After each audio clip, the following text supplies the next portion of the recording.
Okay, welcome back to another episode of CreightonStation.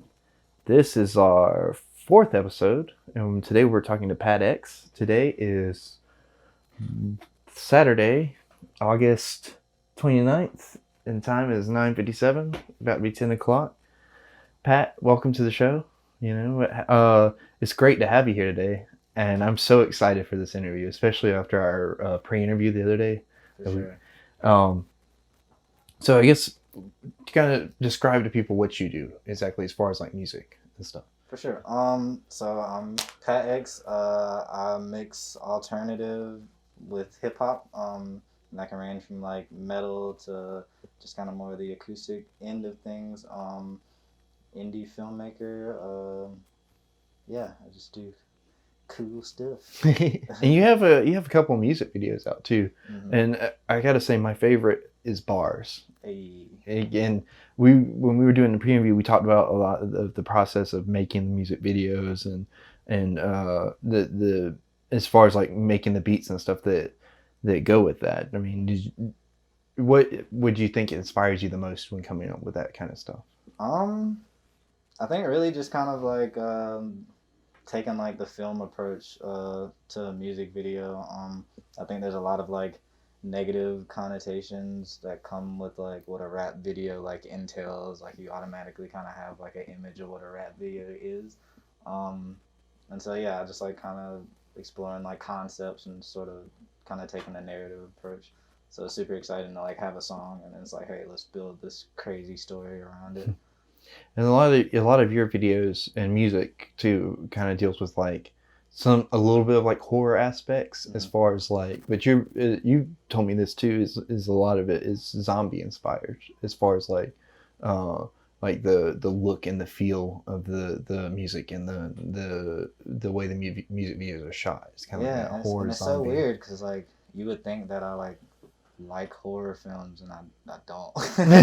But I think it just kind of stems from like one embracing like the things that I'm kind of like scared of, you know what I mean? Using music as kind of like that outlet to do that.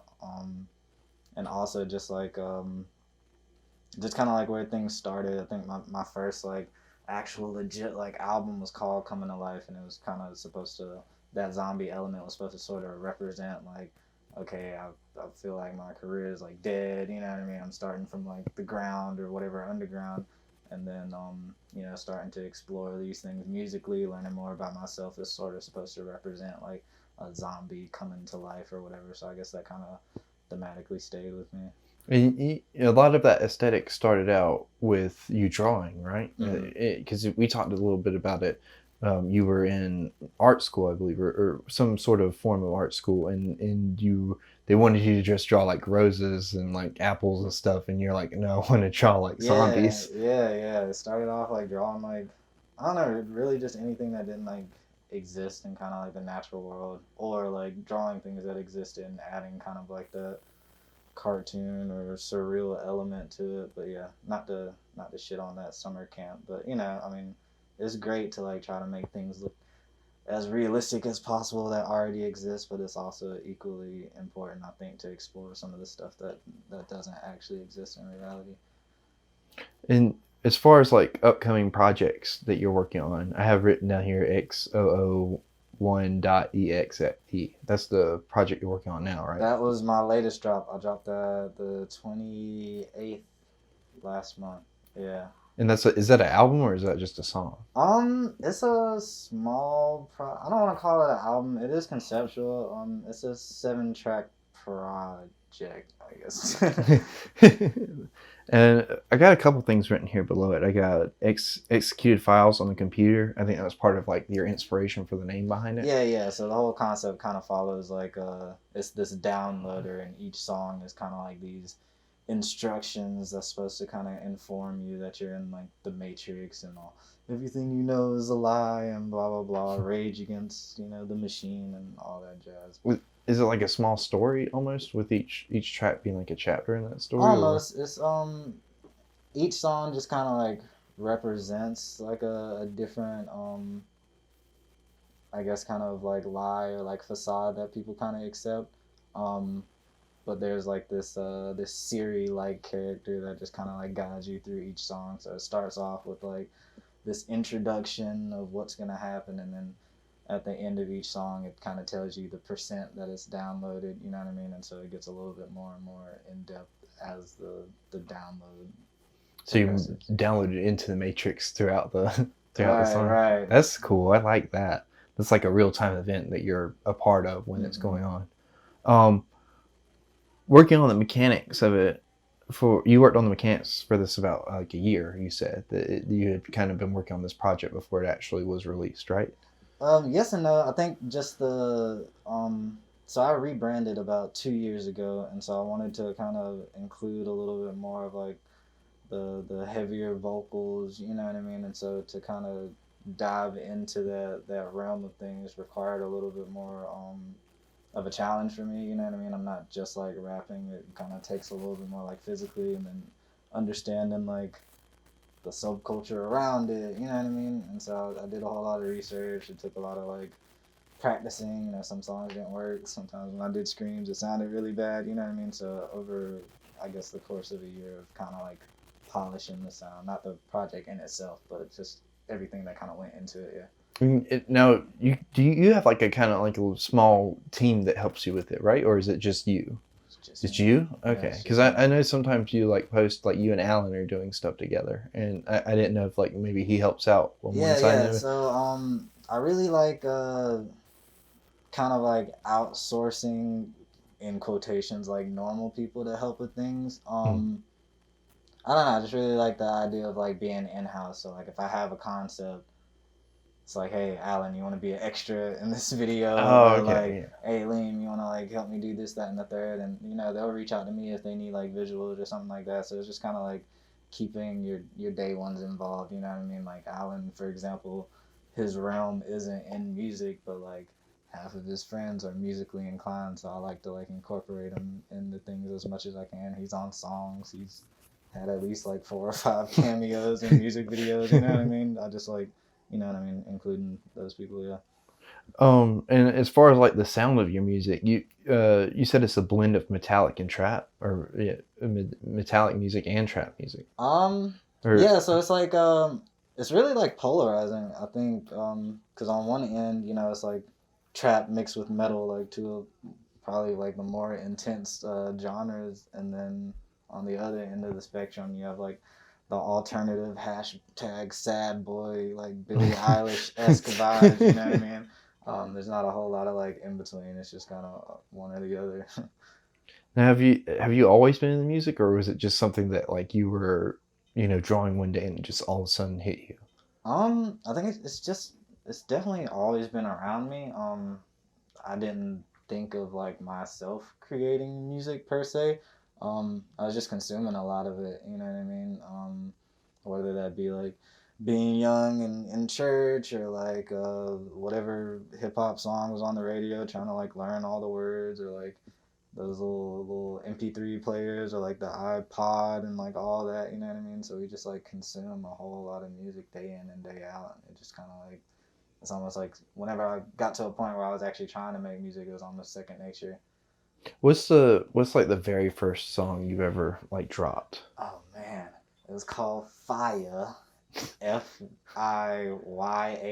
because you know you can't ever spell anything correctly in hip hop. But yeah, I was in Lancaster. Somebody was like, well, a couple people was just like, "Hey man, you should really like try to make a song." So I did it. Put like this little crappy like little USB mic like on a bookshelf and like recorded it in my living room, and I still have it somewhere. It's I mean, it's cool. You can tell like I listened to a lot of Eminem at the time. I mean, it just sounded just like him. As far as like you know, what I mean, like over the top, like this dude's a maniac type deal. Now, did growing up in the South affect like your music at all? As far as influences, and you mentioned going to church a lot, and how like being around gospel music has also Yeah, influenced your yeah, music. absolutely. And you know, gospel is just kind of a amalgamation of jazz. You know what I mean? Just like any other genre. But yeah, just being in church, like once again, you're just consuming like all this content. You don't really like realize that it's like kind of registering for you. So like it's like, oh man, I know how to harmonize because I've been in church for like 12 plus years. You know what I mean? Or like I'm not classically trained, but I can play piano by ear just because like I've been around it a whole lot. You know what I mean? Or you kind of understand like how things work and like musically without like ever, like I said, being classically trained.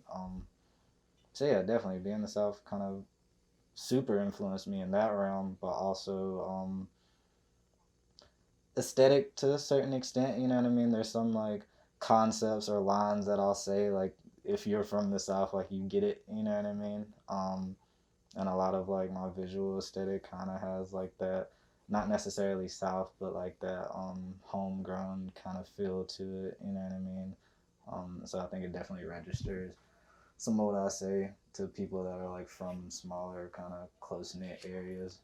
Especially small towns, because Yeah, small towns everybody knows everybody, and like right. especially like within like a church community, Mm-hmm. like I mean, you have all these big events like potlucks and like Yeah. like festivals and stuff that they'll have, Bible Mm-hmm. school, plenty of opportunity.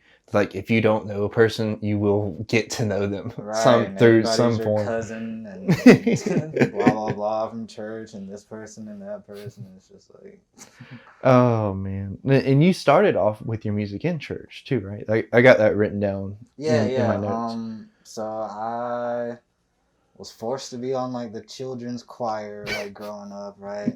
And so the whole time I was like, man, I gotta get out of this. Like, I can't keep like leading song. That was like the worst thing ever when you had to lead a song on Sunday. So I was like, man, I'm gonna get on the band. So I don't have to sing anymore. So I started playing on the piano alongside this guy named Alan, Mr. Allen. And he gave me like this super old like Sony software like beat making program. I just like dove into it, dude. Was that what you used to make fire on, or Yeah, fire? yeah. I still use the same. Obviously, like I have the up to date version of it because I think the one he gave me came out when I was like born. But yeah, I still use the same program, man. Like I don't know, like Pro Tools is great, Logic Pro, like all of the industry standards. But man, I'm I like being like a beast at a simple program than being like decent at a dope program. If that makes sense, you know what I mean? But with the Acid Pro, like that's a program, Acid Pro. With that, I'm just like versus like I don't know. Oh yeah, I saw Quentin over here nodding. He does a lot of editing for Mm-hmm. us, so it's he nodded as if one editor to Yeah, another. yeah, for sure. The workflow is crazy with a program like you actually know versus like something else. That's the secret. Mm-hmm. And kind of back to like Alan and also Lee, like, do you guys collab a lot on stuff, or is it just like what you were saying? You'll ask him for some Yeah, help with yeah, some for things, sure. or When shortly after me and Lee met, like we put out his first project, you know what I mean? Or he's featured on my stuff. I'm featured on his stuff. He's like an extra in my visuals. Like I've shot his visuals. He's been like behind the scenes and stuff. We've done shows together. We have like a whole like brand associated with just like our friendship in itself. About to put out a collective project under that brand. Just a lot of stuff, man. what's the collective project you're working on? Like, It's funny because it's actually homage to our friendship. It's gonna be called Crew 2014. Um, Essentially, I wrote it when I was like maybe like 19, and I told myself I wasn't gonna put it out until we like made it, whatever that means, right? But recently I was like, man, like because I like found it just like a box of like writtens and all the beats and stuff. I was like, man, I want to make this, just because like I've changed. Obviously, you changed so much over the years, and like my sound's totally different. But I was like, this project like meant a lot to me when I wrote it, and so I was like, let me use this as an opportunity to make it like a collaborative thing. So all of them are on it. Artists from Colombia that have been like supportive of the movement and everything. I just saw it as a real good opportunity to get like everybody involved. There's a documentary that's gonna come out with it. Like it's gonna be dope. when do you think it'll be out? Ooh. Um at the earliest, like late October. Probably. Definitely That's before the 2020 ends. that's pretty good. Like that's a pretty good turnover rate though, as far as like you just like, because you said a lot of the back work on that one's been done already. It's just Yeah, you never yeah. like really published any of it. It was just never recorded. It was written, the beats were made and everything. Yeah, so I kind of reached out to everybody like maybe in June, said that I wanted to do this right after I finished like XO1. Probably like literally the next day, I was like, why the fuck did I sign up for this? But sign myself up for this. But yeah, it was definitely kind of a learning curve because you're looking at like old rhymes, like what was I trying to do? You know what I mean? And you gotta like correct stuff and. But yeah, it's an awesome project. I'm really proud of it, and I look forward to kind of putting it out under our collective. Now, do you have a lot of stuff like that, like stuff that you'll just start and then you kind of like table it for like to work on whatever you're currently working on, or you just get a better idea and you're like, I'm going to table this for now. Do you just have like Um, an archive of stuff that you could pull from? yeah, yes and no. I have a really bad habit of like making something, and then like it just sitting there. Mm. Um, so even like XO1, like out of those 7 tracks, like maybe like 4 of them were like already made and like recorded, and it just sat in my program until I could like find out what I wanted to do. Um, and so yeah, there's a lot of songs that are like backlogged or That's that just don't get like put out. that's cool though, because like you have like stuff that even if it's not like a whole album or like a whole set of songs that you want to release together recorded, you got like the makings of whatever you want to release together there. Yeah. So it's like you can go back and look, and if you just are in like a pinch and you have to produce something, like say you have a deadline or something, you Mm-hmm. can just be like, all right, well we'll throw this with this and Yeah. just push it on out. Mm-hmm. That's like I wish we were more like that. We just Charlie's just lazy and he forgets to upload a lot of stuff. Mm-hmm. So we're like backlogged like like I think we're on episode 93 and the Oh only wow. thing we have on YouTube is up to 84. So we're like 10 episodes behind on this. But it's good to know we're not alone. Yeah, for sure. It's good to have too much than I guess not enough. I mean, both of them have their challenges. I guess so it'd probably be equally frustrating on either spectrum. Oh yeah. Now you mentioned Colombia briefly when you were talking about the collab that's coming up. So Mm-hmm. like take us back to that time in Colombia and like what all you were doing down there and how it's influenced your work today. Yeah, for sure. So obviously, like everything kind of started in Lancaster. That's where I met Alan. That's where I met Liam, Zach, John. Like kind of like my ground. And like my inner circle. And then I went to Columbia for school. And throughout that process, like we kind of talked about earlier, there's a little bit more opportunity as far as like open mic nights and the fact I was on like a college campus, so you see more people, interact with more people, and do more stuff. And so, yeah, I would just kind of do shows, meet some of the people that were performing, just kind of, just collaborating with people sort of naturally. And then, of course, if I had something going on, they would become a part of it. If they had something going on, I'd, try to collaborate. And then, of course, kind of integrated some of my Lancaster folk with them, and it just kind of turned into this sort of conglomerate support system. I like that though because like if you had stayed in Lancaster, I'm not saying it would have like it would have stunted your growth completely, but it definitely would have slowed it down. And you're down there in Colombia around a lot of people that Mm-hmm. like, and we talked about before. There's a lot more opportunity in Colombia, music wise, Mm-hmm. because like you were saying, there's the college there, and you mentioned that there's also kind of like other people who are looking to do what you're doing as far as making music, Yeah. and that can really like help you meet up and network. Mm-hmm. And because I remember asking you, I was like, is there any record labels down there that would pick you up or anything like that? And you're like, it's more networking than it is record actual labels. Yeah, yeah, for sure. Like the headquarters of just about anything entertainment wise is on the West Coast. You know what I mean? But Mm-hmm. the benefit of the East Coast is everything's a little bit more like accessible. So like me and you could get up and go to Columbia right now if we wanted to, and like what I mean, stop by a gas station and be good, or like if we really wanted to, we could go to Atlanta. You know what I mean? Like stop by the gas station, take a monster to the face, and like get there. Versus like on the West Coast, like it might take you a day to get to the next closest whatever. So I think that's with anything. Like a lot of stuff isn't like where you kind of grown up or where your foundation is. You gotta kind of branch out and like travel here, travel there. And so I guess that first move for me naturally was just Columbia because of school.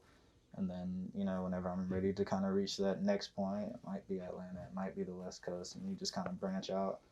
And Atlanta's up and coming anyway, as far as Mm-hmm. like entertainment. I mean, like every movie you see pretty much nowadays, like TV or otherwise, you see that made in Georgia like tag thing at the end Yeah. of it. And a lot of times that means a lot of it was filmed in Atlanta. Mm-hmm. And it's crazy to me because it's like, damn, like, we're looking at something within the next 20 years that, or really within the next 10 years that could become the next Hollywood, or, a version of that that's perhaps hopefully will better managed than actual Hollywood.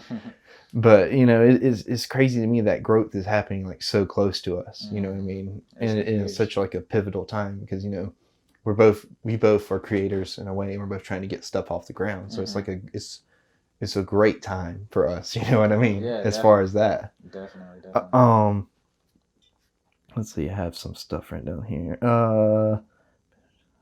This is the downfall of having bad handwriting. What's the funniest story that you've had while recording a music video or a song? Ooh. Um. Hang on. Let me think. There's a lot. I was thinking about song wise one time. So for whatever reason, sometimes Alan, every once in a blue moon, is like, "Hey man, I feel like being in front of a microphone." And granted, it's a little intoxicating to like hear yourself like over a song, so I get it. And so I'll entertain it, you know what I mean? And then one day we were like, "Hey, let's do like a Drake cover." Neither one of us can sing, so we tried to do Drake's Redemption. It was awful. And then Alan did a remix to Old Town Road. Fire. We uploaded on SoundCloud. Put a little bit of money behind it. Bought like some fake plays so that when we told people like he dropped the song, they could see it and see that it was like at like 20K or something. And so he blasted it out, and then people were like hitting me up. It's like, yo, oh shit, like Alan's popping on SoundCloud. Like, how do you make it before y'all did? And blah blah blah. Blah. It's just like this goofy remix of Old Town Road. So yeah, anytime getting somebody that's like not, I wouldn't say musically inclined, but somebody that's not an artist, like in front of a mic, that's always a fun experience. Music video wise,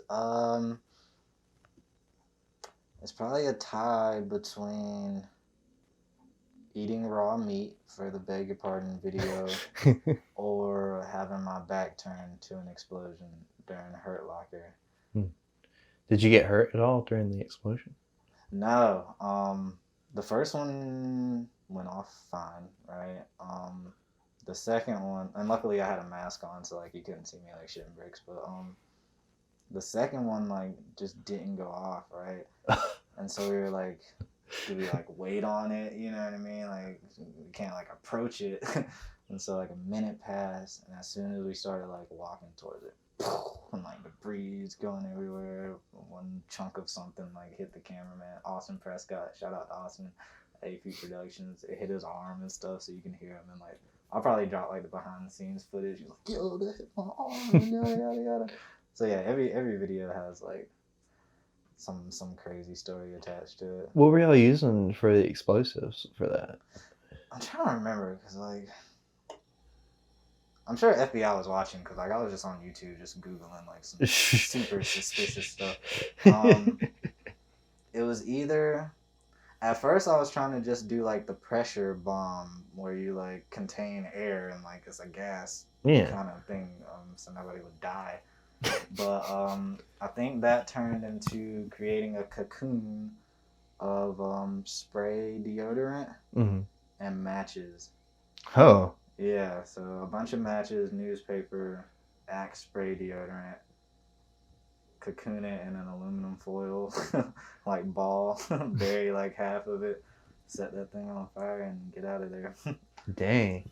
And one of them didn't go. Yeah, one of them didn't go off, and then for whatever reason we decided, oh, let's put two of them in there to make sure it goes off. Yeah, it was a dope explosion.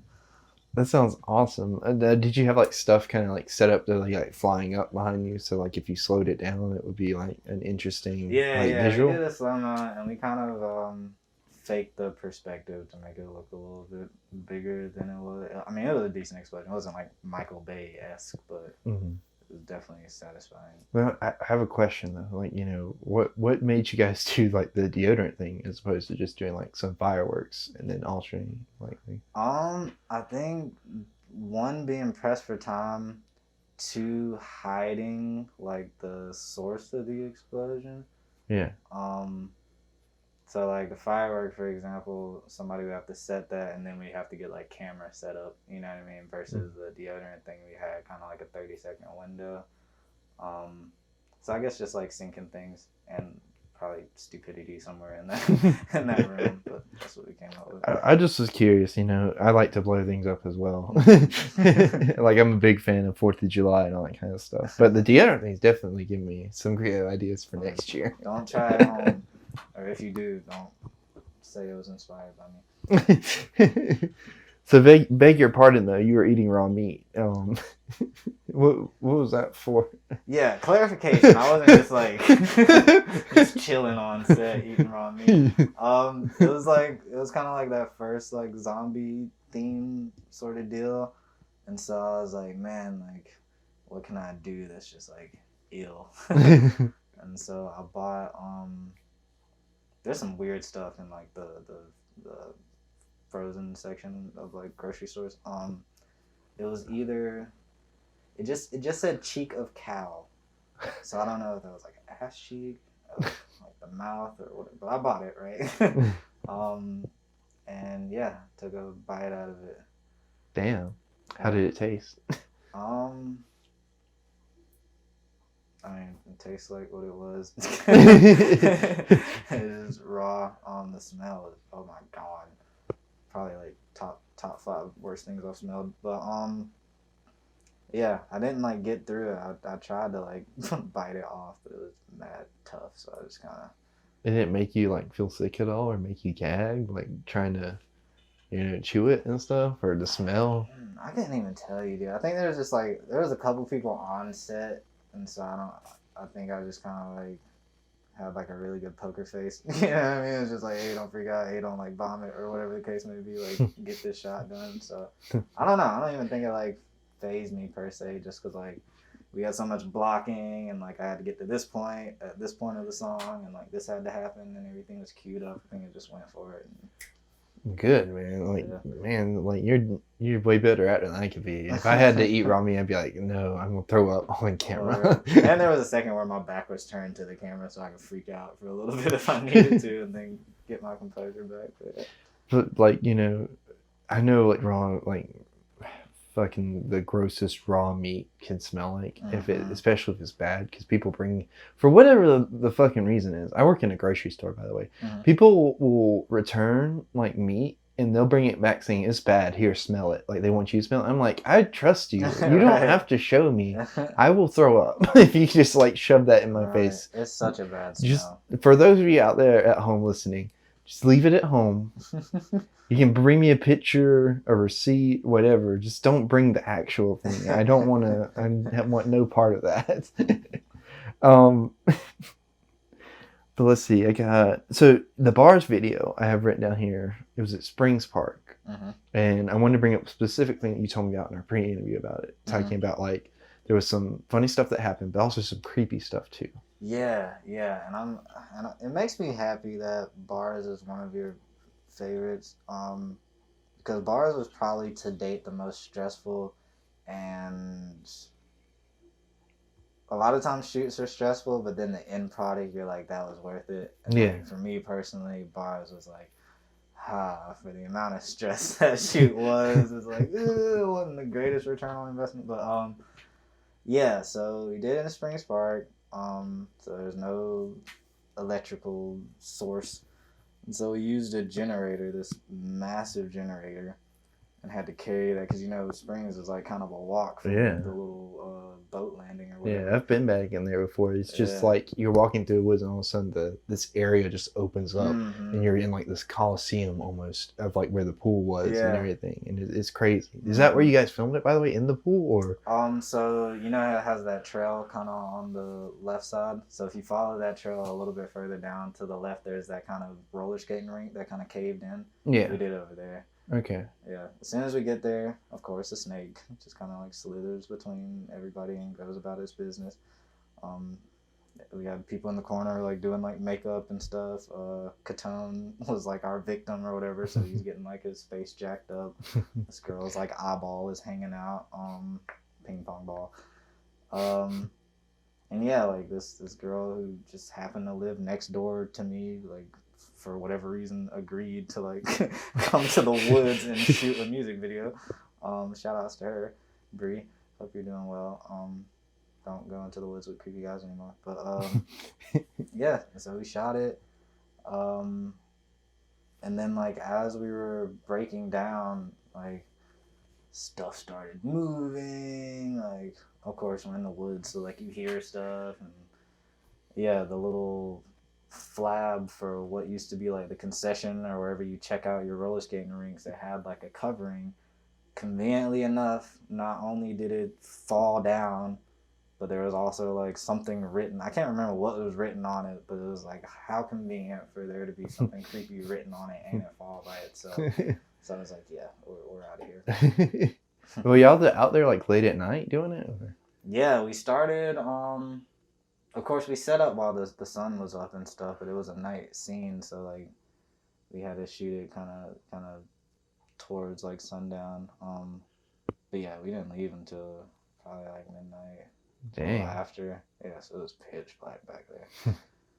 Yeah, I can imagine the walk back being a little rough. It's hard too, like, cause like my dad has a house at the lake, and that's a little bit north of the lake. It's right there on the other side of the dam. Okay. So, and it's been whenever it gets night around there, like there's fucking nothing. Like you know what I mean? It's just fucking like you can't see 2 inches in front of your face. Right. Really, it's just pitch black unless it's like a clear night. That way you can kind of look up and see stars. But I mean, especially back in there, depending on the time of year, you know, I mean, winter you're going to see the stars a little bit better because there's no leaves and shit. Right. But like, it's just pitch black.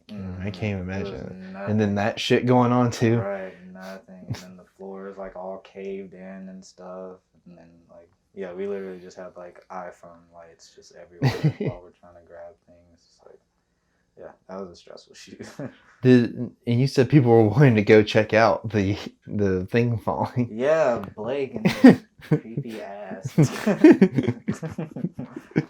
Yeah, I don't know. He was all for it. He was walking over there, like looking in there. I was like, please, just leave it alone. Dude. Can you not?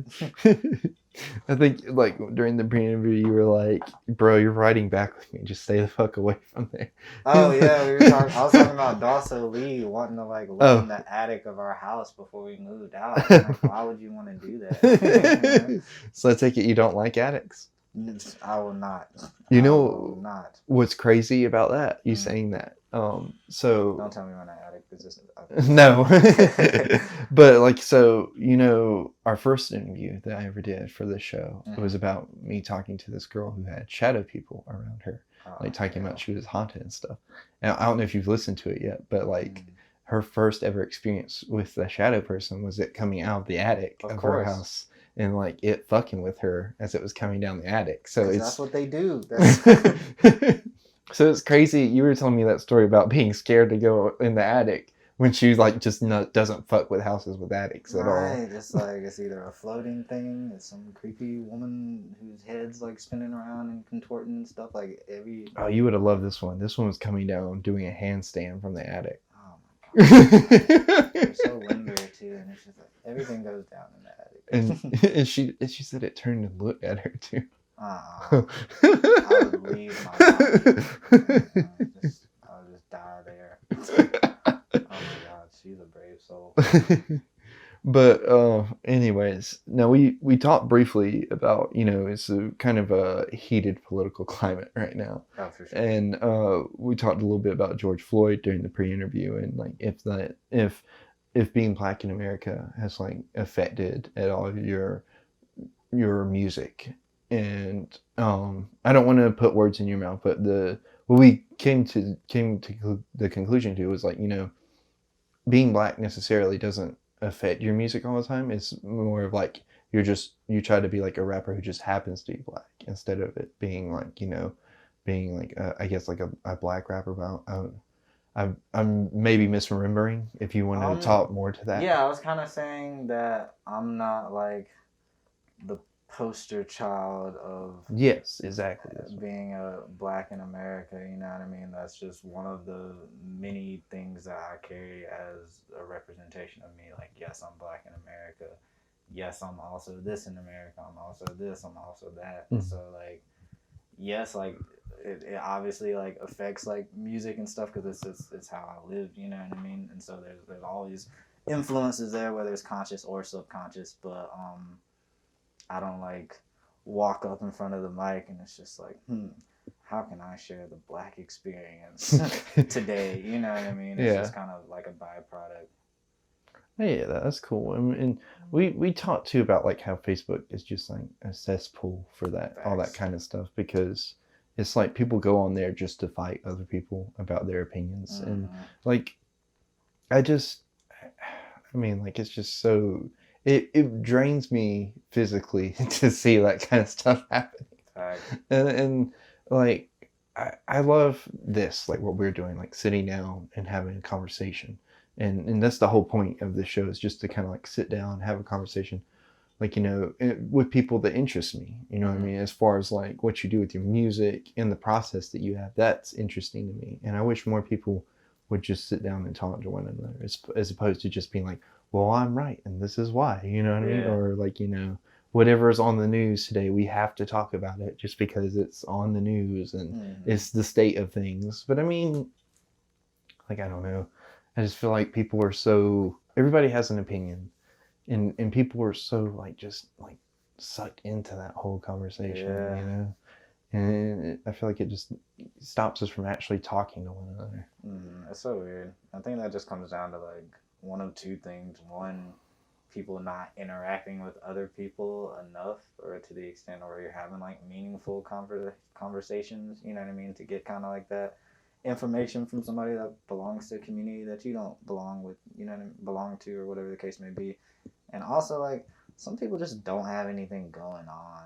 You know what I mean? Like, I'd like to think that I have stuff going on, therefore like I can't direct 100% of my attention to who's playing on Sunday night and making sure I have all of their merch and bumper stickers and blah blah blah blah blah. You know what I mean? It's like some people just have all the time in the world to like argue on Facebook. It's like, dude, I'm on Facebook for maybe 5 minutes before somebody like pisses me off, and I just log off and go back to like actually doing stuff. And I don't know. I guess some people just kind of like need something to be adamant about.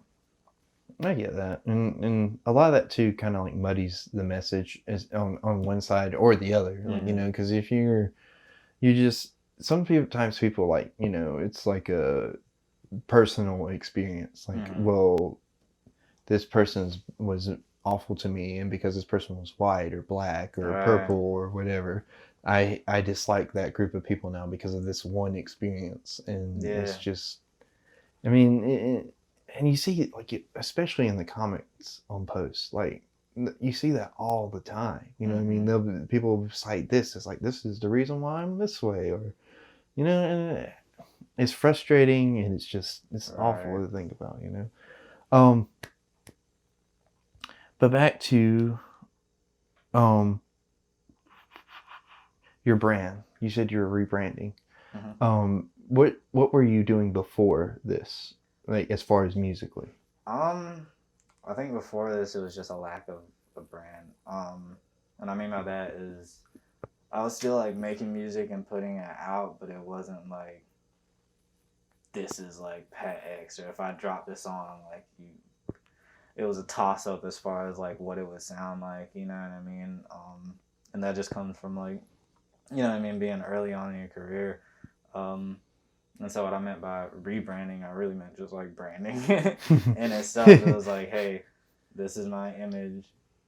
I can kind of like state my purpose in a couple of sentences, and everything associated with me kind of fits into whatever that like mission statement or whatever it is. And it's super important. Ever since I've done that, like I've seen like exponential growth. So now whenever you see like a Patx, this, that, and the third, you kind of have an idea of what it's gonna entail. Um, a lot of people think of that as like putting yourself in a box, and I wouldn't say that necessarily. It's just like you wouldn't like 21 Savage and Taylor Swift like probably won't make a song together. You know what I mean? Mm-hmm. Like it just kind of like makes sense. So But you're making people recognize who you are yeah, whenever you drop exactly. an So like album. if 21 Savage drops a song, like you can kind of like have assumptions of what that's gonna sound like, or It's just having an identity to go with the music. right. That's really what it is, identity. And of course you can like branch out and explore more things, but you have to kind of establish what you're about first and then kind of experiment, you know? What's like the end goal, I guess, like for your music, or like what do you hope to accomplish by like releasing? I just want to be in a position to do whatever I want to do. But yeah, I hope that you know, my music kind of like impacts and influences people. For that person that like feels like they don't have anybody to kind of confide in, or they feel a certain way and don't really know how to articulate it. I hope that I can kind of be the voice for that person, or let the person know like they're not by themselves, you know what I mean? Or even if it's as simple as like, dude, like I get a good pump in every time I like listen to your song or whatever, you know what I mean? Or like, I don't know, I just kind of want my sound to resonate with people. The end goal for me is, of course, like sustainability. I make music because I love it, but if I can influence or have some other people that enjoy it too along the way, then that's fantastic. And I've got written down here. This is, I think, a quote that, from you whenever we were talking about this sort of stuff. Is like, is a constant fight overcoming your inner struggle, and like I think that's part of like what you were getting at with like talking about like the idea behind your music is like helping people to overcome that inner struggle. Whether it's like part of like figuring out who you are, or part of like figuring out how to deal with the way society treats you, or trying to figure out part of like what your purpose is in life, that whatever struggle you're going through. Yeah, for sure. And it's and struggle doesn't always have like a negative connotation associated with it. I just mean struggle, exploration could even be a better term for it. It's just like, I don't know if I could put in an analogy. Like my music's never gonna like ask you how's the weather in a conversation. You know what I mean? It's gonna be on some like, hey, you believe in ghosts? Like what's, you know, like existential type stuff, like questions that actually kind of have substance.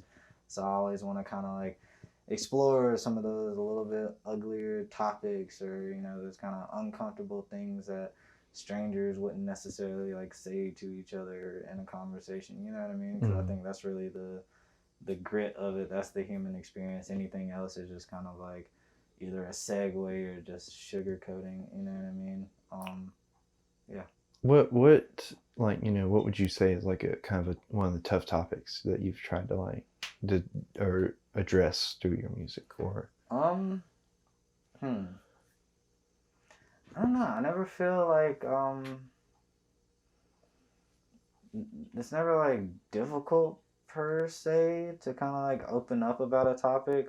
If anything, it's a little bit more difficult to like do a topic justice, to kind of like explain what depression feels like. You know what I mean? Or kind of like the battle of coping with that. So there's difficulties in like delivering the message.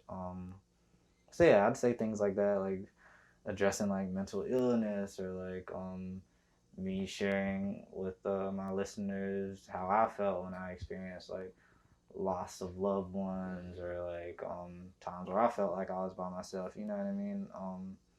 And so there's difficulty in that and opening up about that to a certain extent, but a little bit more so in like articulating it. You know what I mean? And making sure it's kind of like packaged well to where like you can feel all the emotion associated with it. You know what I mean? Because I don't want to put like 100% into it and you only retain like 30% of it. You feel me? So I absolutely. definitely want to get, especially when it's like a sensitive topic like that, a very important topic like that. I want to make sure like you feel it. You know what I mean? So a lot of like your messages are tied to like mental what's the word I'm looking for, not mental illness, but mental um, well, I guess mentality. Then, Yeah, for sure, and just like perspective in it all. You know what I mean? Because at the end of the day, that's all you really got. You know what I mean? And so yeah, just I think just the human experience in general, like figuring out yourself, challenging like maybe the way you were brought up, or coping with like certain things in your past, coping with the fact that the future is uncertain, like you know what I mean, just all the associated suffering that is being alive, you know what I mean, yeah, for the lack human of condition. right, not to be like morbid about it, but I mean to an extent it is like suffering. If you sit there and think about all the possibilities or impossibilities, like that's stressful, you know. Now let's talk about. Do you talk about COVID? Because I got like it just written here, and we didn't talk much about it the other day. But like speaking about things in 2020 that are fucking huge, and definitely I could tell sort of like have an impact on you because you're sitting across from me wearing a mask. Yeah. You know what I mean? And like I get it. I respect it. You know what I mean?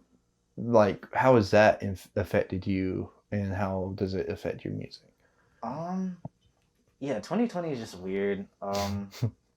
That's the understatement of the Yeah, century. for sure. It's just like whatever your normal ways of doing things, it's just all has kind of like shifted a little bit. As far as the mask thing, I always like have a mask like in my visuals. I perform in masks like in I my noticed shows and that stuff. too from bar. I think it was Crazy Town, not bars. You Yeah, whenever like Crazy Town, yeah. Hurt Locker, all of that. So like, the mask is like very much my aesthetic anyway. And so it's funny like whenever COVID and like everybody was required to wear a mask, I tweeted or like I don't have Twitter. Why did I say tweeted? I put on like Facebook or like Instagram or something. I was like, when I go out in public, I like to like pretend that everybody's a Patx fan because they have like their mask on or whatever. um, but yeah, so like not to say that that's like I'm happy that everybody has to like wear a mask in public, but it is kind of like cool that I get to dress what's normal for me in public now without getting So weird looks. it's been like a shift for you because like now you can just wear the mask whenever, and Yeah, it's it's like all part of it. I feel myself. I like that though. I like the aesthetic of that. You know, so speaking of which, you know, like it, is there any other aesthetics that go with your music that's just like you or this on you? um, yeah, so like even like the mask and like the tactical gear, like obviously like I like to dress like this, but even that just kind of has like some like metaphorical meaning behind it. Just kind of like I don't know. When you think of like protesting or like riot gear or something like that in itself could kind of be a metaphor for like overcoming adversity or like facing your fears, whatever the case may be. And what would you wear to something like that? You'd probably have like Yeah. some type of tactical gear, like tech wear, whatever the case may be. So yeah, I like the cyberpunk aesthetic, some of like the military influence gear. Um, the visuals are always like very like glitchy, distorted, has like kind of like that VHS fidelity aesthetic to it. You know, I just don't. I Uh, don't I like it. I mean, because like we asked you before we started. I was like, I like the bag, like you know, because I at first I thought it was like a vest. You know what I mean? Like maybe like because there's been like I've seen it a couple of times. When I'm at work, like people come in with like these vests that almost look like bulletproof vests, but they're not. I don't know how to describe it. That's sometimes like all they wear. Yeah. And like that's why I thought you were wearing it first. But like the more I was looking, I was like, oh, okay, that's a bag. Like you know, I like that. You know. Yeah. And you're talking about like how you keep all your stuff in there as opposed to like pockets because like you know Yeah, it'll it's so ruin the lines. bulky and like everybody can see like your pack of gum and like Yeah. your condom right here or whatever the case may be. You know what I mean? Everybody's just kind of in your business, but yeah, I like the aesthetic and Yeah, and you don't want it to ruin the lines in your pants. right. I don't want everybody to know what's in my pants, and it weighs you down. Like I don't know, and I wear skinny like pants, so it's like they're already like I don't know. Yeah. Well, is there anything else you want to talk about before we wrap up, or? I'm good, man. Y'all just listen to the project. It's abrasive. It's ugly. It's loud. So yeah, if you enjoy those things, check it out. And If be on the not, lookout for your next project that dropped with you and the talking about like all the people you've collabed with in the past and Oh your yeah. homage to your Leem's Oh friendship. yeah, for sure. What For do you think sure. you're gonna call it, or is it just are you still working names right now? It's gonna be called Crew. And the date will be 2014. So Crew 2014. That's kind of what we call our friendship circle. Us five. Um, so yeah. I like that. I like it. Well, I appreciate you coming on the show. Hopefully we'll have you on again when after Crew 2014 comes out. Yeah, for sure. If you guys have any other interesting stories you want to talk about, just contact me at 8acron at 8acron on Twitter. And that'll be it for us here at Creighton Station. We'll see you guys next time.